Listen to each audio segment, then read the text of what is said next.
Hello and welcome. This is the first episode of my ranking analysis from Detailed Analysis Done Uniquely. It is the NBA Week 1 ranking analysis. So, a little bit about me. I'm a new YouTube channel. I've been playing fantasy head to head 8cat for 11 seasons, and that is my main league. I've dabbled in some other stuff, but that's my main operation. I've got an average finishing of 4th and a playoffs in 10 out of the 11 seasons. And you can see there the only season that I missed was by one win in 7th place. So I'd like to think that I am, above average or quite strong at fantasy. I've got a university degree in STEM, which is why I've got the interest in the extra analysis. My goal of the channel is to use rankings in a different way to try and get more value out of them in terms of winning the head to head league. What this means is, and a lot of people have spoken about it, that rankings are not perfect, and I'm going to try and get some specific head to head value out of the rankings to make a little bit more sense out of it. Next, I am quite new to YouTube, so please expect some teething issues. I'm open to feedback. Please drop a comment if you've got any suggestions. But yeah, keep your expectations a little bit lower to start with. And then finally, I am currently sick, so my voice might be a little bit scratchy and there might be some audio issues for the first episode. However, I did want to get week 1 out the door because as of the time of recording, week 2 is about halfway done and I want to get week 2 out on time as it finishes. Cool. So some things to note about what this series is going to be. So first of all, I want to say that the rankings are not the be all and end all of winning a week in fantasy. So they're not everything. I'm going to be using the rankings to try and make more sense out of it. But what you need to remember is that small differences in rankings don't really matter. I'm going to be using Z-score rankings, and yeah, don't get caught up on the small details about somebody's 5 and somebody's 6, and 5 is way better than them. They're not. I also want to mention that yeah, the Z-score rankings, that means that I'm not accounting for the fact that Giannis is a great player, and a lot of people with him go for a punt build. I'm not considering that at all. So Giannis is not going to feature a lot in this analysis, but we know what he is, and we know what the other top punt free throw kind of players are. Next, I'm going to be talking about 8cat rankings. Now, this is partially because I play it, but also because I think even in a 9-cat format, if you're getting caught up on the turnovers, which are very variable and not that fun of a mechanic, it can throw your strategy around a little bit. So yeah, all of the stats here are 8-cat. However, I would argue that a lot of them are going to be similar to 9-cat. So if you are a 9-cat player, which I think is most category players, it does not mean you need to tune out. I think the insights will be quite similar, but yeah, I am using 8-cat. Next, each episode, I'm going to talk about some different categories for the ranking analysis, and I'm going to talk about them from a weekly point of view and a season long averages point of view. And these categories that we're going to be looking at are the top 24 players, the top 24 players from a ranking jump perspective, and then the top 24 players from the ranking jump perspective, but filtering that ADP down to 160, so people that probably were drafted. This just avoids, someone ranked ADP of 300 jumping up. Next, the top 24 players that are just right. I'll go into this. Maybe that's the silliest metric of the whole thing, but there are some interesting takeaways, and that's where the ADP matches their weekly or season long rank. And next, we're going to talk about the worst 24 players from a ranking jump point of view. And then next, we're going to do the worst 24 players, again with that ADP scaled, to get a different bit of insight. Then to wrap up, we're going to do two more, which are very important for weekly leagues, which is the low game outliers, which are people with less than 2 games, but still have top 120 value, which means that you would start them as one of your 10 starting players in a weekly league, and they're returning that value. Finally, we're going to do a weighted week score, top 40 as the season goes on. I will explain this when we get to it, but as the weeks go on, we're going to kind of keep track of who performs well each week and how that accumulates over the season. Finally, there might be some mistakes in this analysis. Please let me know if you've got any thoughts or questions about it in the comments. So to start off with my methodology, I'm taking my stats from the Basketball Monster website, Playout Rankings page. I recommend checking them out. They've got a really good interface. They've got lots of very good fantasy content. What I'm doing is I'm using their player rankings, I'm adjusting these settings, and then I'm downloading that to Excel to then run my own custom Python script. The weekly data is the image up the top. I'm going to be using the past 1 week time filter on the day that the matchup ends. I'm going to be checking to make sure that it is correct. And this means that it's going to be schedule dependent. If a player plays 4 games that week, they're going to have an advantage. You can see there as well, total games value. If someone plays 4 games, they are going to have an advantage over someone that plays 3 and 2. It is using the total statistics gained in that week. You can see as well, I'm using the filters of all players compared to top players. And this is so that I can track players that have jumped down a little bit in the rankings because they played a game and got hurt. Because I think that is a critical part in determining a weekly league performance. For the season long data, I'm going to be using the full season tab, but at the exact same time. So it's going to be at the end of each week, and I'm going to be using per game value. The reason for this is because it does not discriminate on schedule, and I think it can be a better resource for predicting and also evaluating rest of season performance, whereas the games currently played and per game, the schedule affects it, and so it doesn't give the best reflection of moving forward. And then finally, yeah, I've got a custom Python script, which is going to do the analysis for me and spit out a bunch of data. And then I'm going to talk through the data. So I'm not selecting people to put on the list. I'm just downloading the data, putting them through my Python script, and then I'm going to be talking about the results and how we should interpret it. Cool. With all of that covered, let's get stuck into it. The first one that we're looking at is the top 24 weekly players. And you can see up the right, I'm going to have, I'll talk through the slides just so that we get through it. I'm going to have the title of the graph, which are going to be the, I think maybe 14 or so that we're going to be working through. The title on the right, I've got kind of in red what that means or how I like to interpret this chart as a whole. And then I'm going to have some text and notes to the right. And columns, you can hopefully see them working out just fine. So the top 24 weekly, these are simply the players that had the most impact within within the first week of the fantasy season. The one that I'm going to point out here is Nikola Jokic, who has played 2 games compared to a lot of others that have played 3. So he's done quite well. And yeah, I think a lot of the other top players did get their hands on 3 games, which has pushed them up a little bit. Not much else to talk about here. They are the star players. There's a couple have jumped, but we'll talk about them later. But yeah, hopefully you've got a couple of players here. Next, we're going to be talking about the top 24 of the season. So this is using the per game rank. What you can see is Jokic has jumped right up. Some other players like Jordan Poole has jumped up, I believe, because he also had 2 games in week 1. And Luka Doncic. The week 1 data is going to be very similar, but as the season goes on, week 2, 3, 4, this season per game rank is going to change significantly. I'm not going to talk about this one too much more, but again, hopefully you've got some players here. These are your season carries. These are the guys that if you've got a couple of them, you'd be thinking that you're having a strong season. Finally, on that point, I'm going to be doing top 24s for a lot of these charts. And assuming a 12-team league, you could make the assumption that you'd want to have 2 players in the top 24 being your first and second round pick.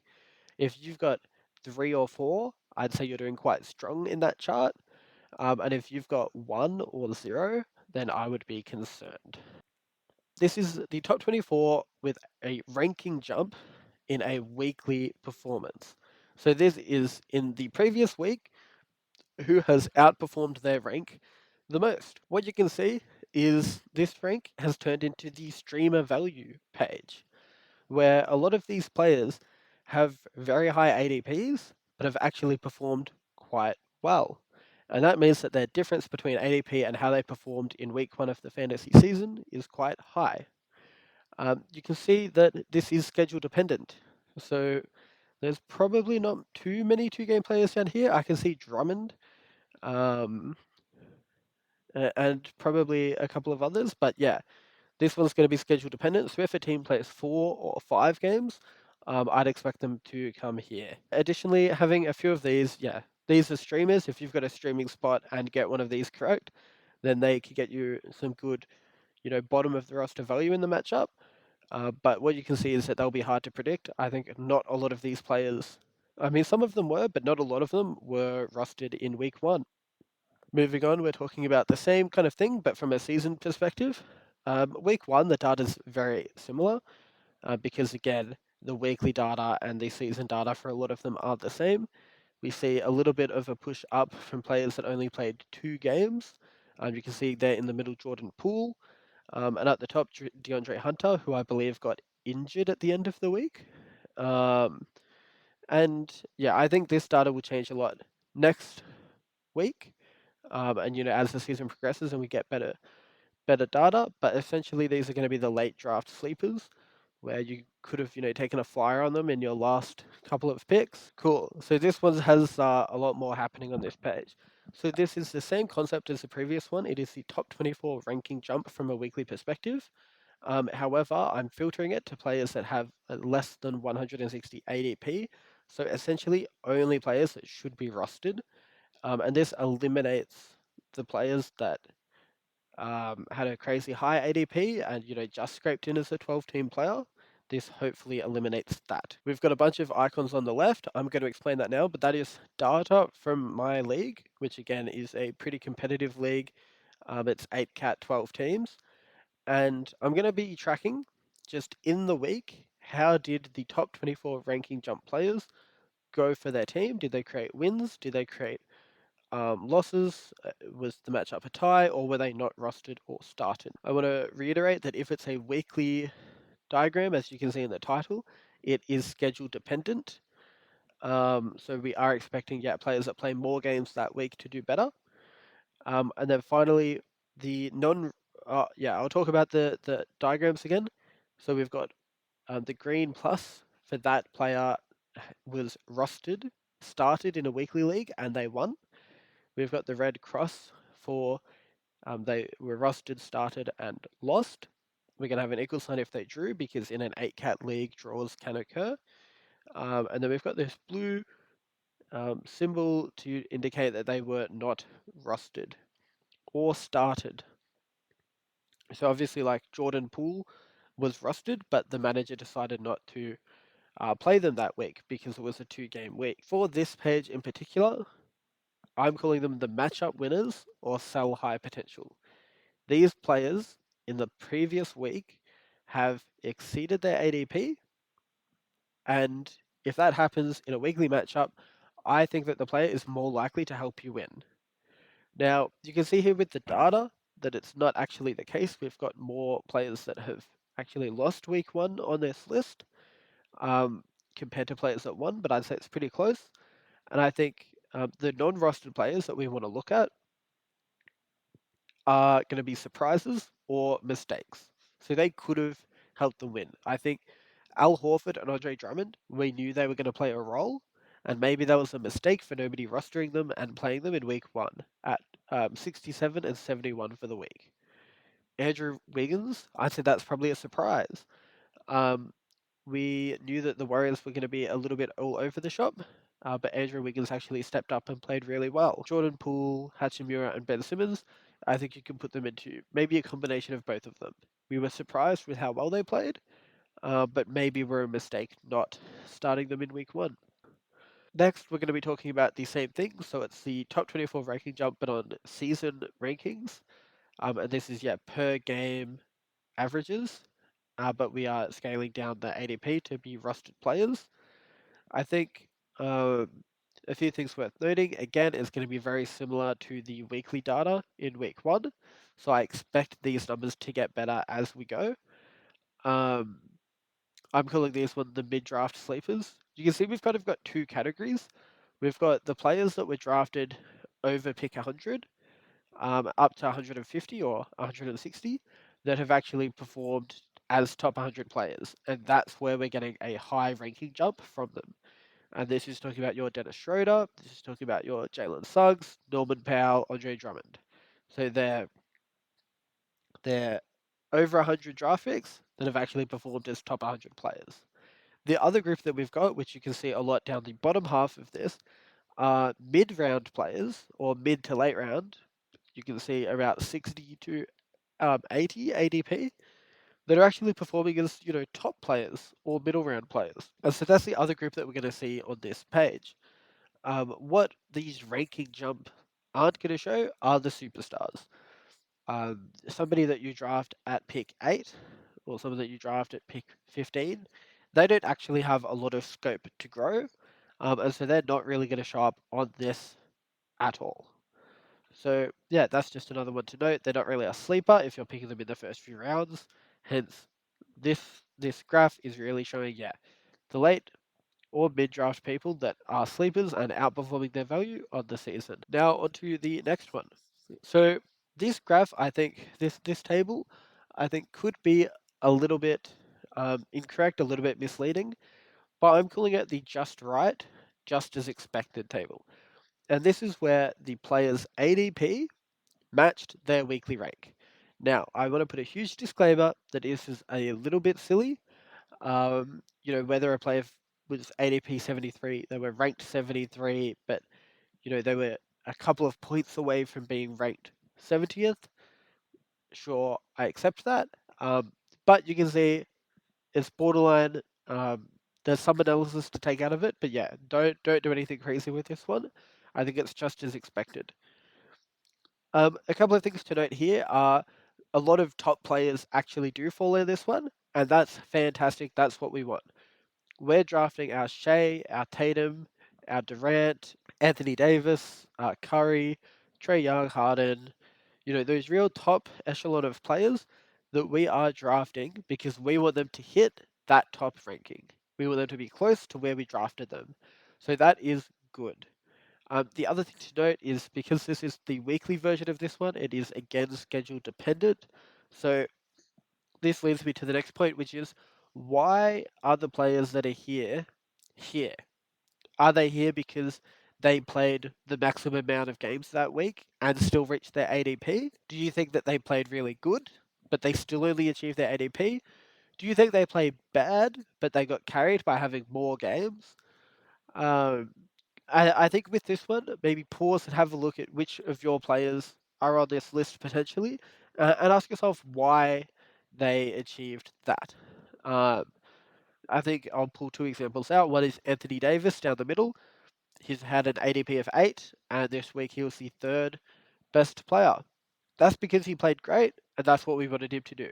The top 10 players could finish a different top 10 rank each week, so that's completely fine. We're happy with Anthony Davis. Somebody else is Tim Hardaway Jr., for example. What that's saying is he had a really high ADP that you could have taken a last pick with him. You could have taken a flyer.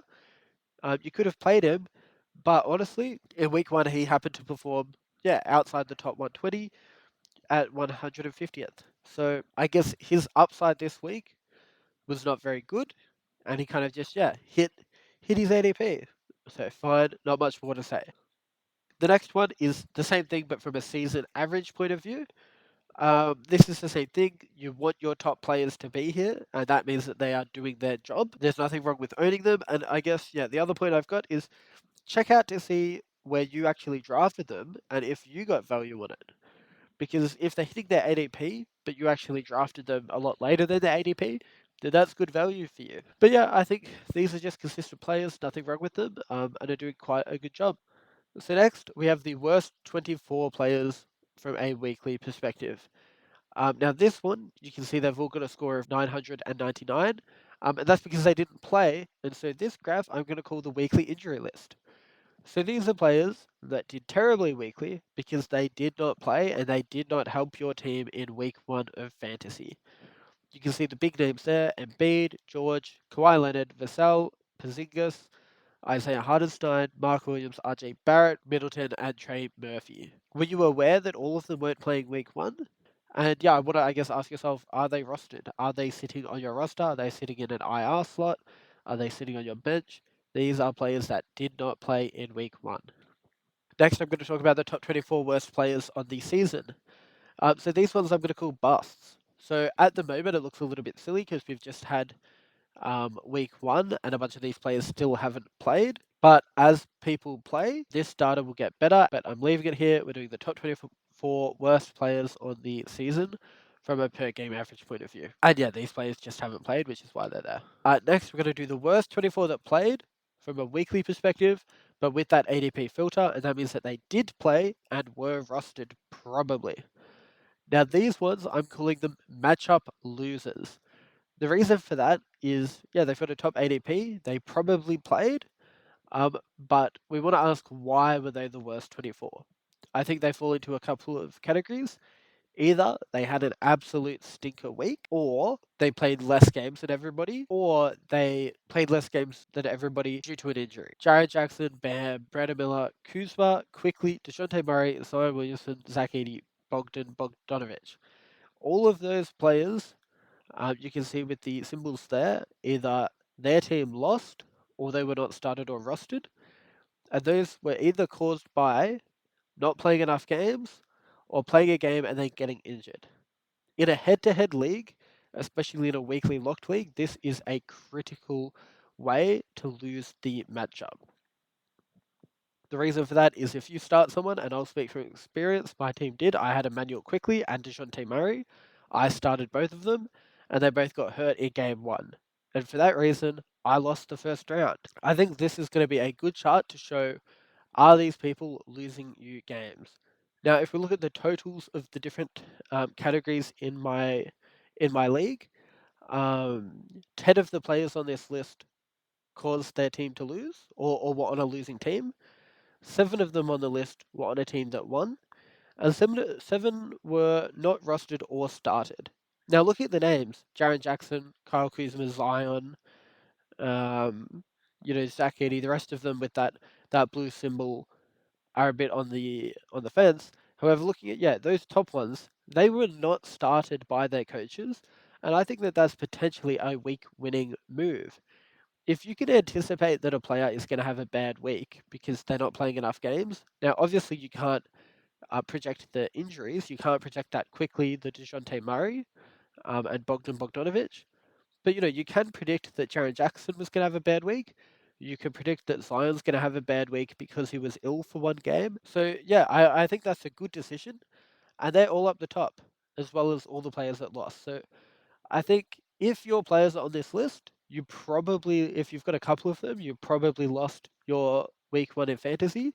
And I think it's worth noting that that is why. That's a weekly variance thing. It is unlikely that your team's going to have a lot of people that, you know, collectively all have shocking weeks or that they get injured. A few things to note. You can see there are a bunch of, players here that have that win symbol. I think that comes down to variance. And also, if your team has one player that played worse than their ADP, you can sustain that a lot better than if you've got a couple of them. And the reason why they've gone way down is because of injury, not playing enough games, not getting those stats on the board. I hope that these stats will get a little bit better as the season goes, but I'd say that these stats do represent the matchup losers quite well. And I think you can see here the fact that the top 9 players were either benched because we knew they were going to have a bad week, or we didn't know and they caused the team to lose. I think that's pretty interesting and strong data. So now we're going to talk about the top 24 that played, ADP less than 140. So again, this is rusted players that are performing a lot worse than their ADP on per game averages. Now this looks very similar to the previous one because it's week one and the per game averages are very close to totals. But I expect this to get better with more data. And I'm calling this one potential busts. And I think if your player on the season has played and has their averages a lot less than their ADP suggests it should be, then they're turning into a bit of a bust. But I'd say with week one data, it's a little bit silly. So we will move on. The next one that we're going to do is the two or the low game heroes. So these are people that have played in 2 games or less, but were still able to achieve a weekly rank within the top 120. And this is selected because it means a 12-team league has 10 starting spots, a 12-team weekly league. If you're in a daily league, you can make a small change on it, but it's still the same point shows that, yeah, they play 2 or less games, and they were still able to produce. Now, this is completely schedule dependent. The reason why someone would play 2 games is because their team plays 2 games in that week. So you can see, for example, Jokic, Poole, I think Sabonis, yeah, Sacramento, Sabonis, Doncic, De'Aaron Fox, they all played 2 games because their team played 2 games. Now, Bradley Beal, he played 2 games, but that's because he missed one. You can see down as well, Wemby had a weekly rank of 97, but that's because he only had 2 games. So we don't expect him to be that bad each week. But if you rostered him in a 2 game week, he did well. This is particularly important because we want to try and assess how players go when they have low volume weeks. You can see Doncic and Kyrie Irving, they have a 2 game week in the playoffs. Dallas do.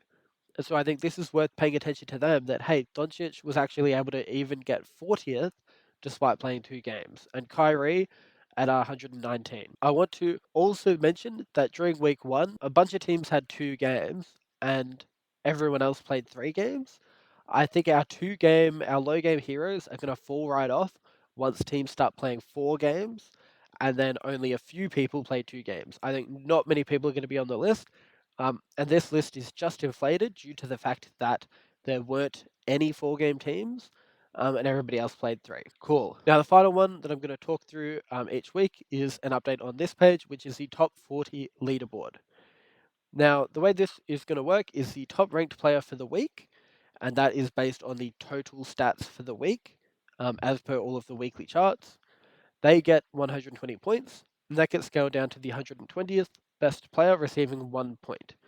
If you're outside this top 120, and again, that's decided on 12 team, 10 roster spots, 10 active roster spots. If you're outside that 120, you receive 0 points. Now, this metric could be a little bit silly. I think we'll have to wait and see, but I think it aims to record how consistent a player is strong in a weekly setting. I think it penalizes players that don't participate. So all of those injured guys, your Kawhi, your Embiid, your Paul George, they're currently sitting on 0 and they've got ground to catch up.